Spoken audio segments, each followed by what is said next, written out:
Méditation du 15 juin. Qu'il accomplisse tous les desseins bienveillants de sa bonté. Que notre Dieu accomplisse en vous tous les desseins bienveillants de sa bonté. 2 Thessaloniciens 1, verset 11. C'est le match décisif de la série. L'université Western Oregon affronte celle de Central Washington. Il y a 2 coureurs sur la base.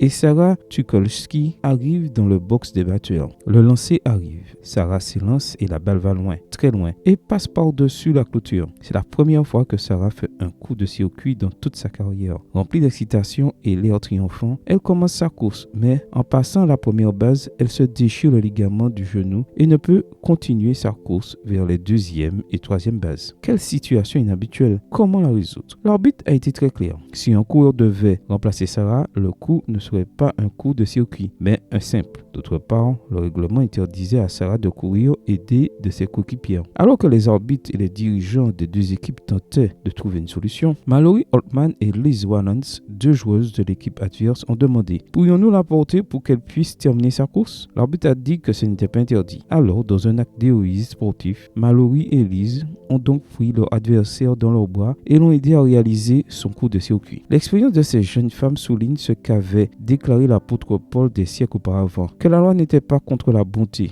Voir Galates 5, versets 22 et 23. Agastosine est le mot grec traduit ici par bonté. Il fait allusion à une qualité morale positive, notamment caractérisée par le souci du bien-être des autres. N'est-ce pas ce qu'ont fait Mallory et Liz? Elles savaient que si elles aidaient Sarah, leur équipe serait éliminée de la compétition. Mais elles ont quand même préféré la bonté à la victoire. Elles ont démontré que la bonté primait sur nos intérêts personnels. Paul a identifié les croyants de Rome comme étant pleins de bonté, Romains 15, verset 14, puisque la bonté est un don que l'Esprit nous a fait gratuitement. Veillons à entrer en contact avec lui chaque jour afin que notre volonté d'agir soit toujours remplie de ce trait que caractérise l'intérêt authentique pour le bien-être des autres, même au-dessus du nôtre. C'est quelque chose qui ne peut venir que de Dieu. Qu'il remplisse de bonté chacune de nos volontés. Amen. Bonne journée à vous et que le Seigneur vous bénisse.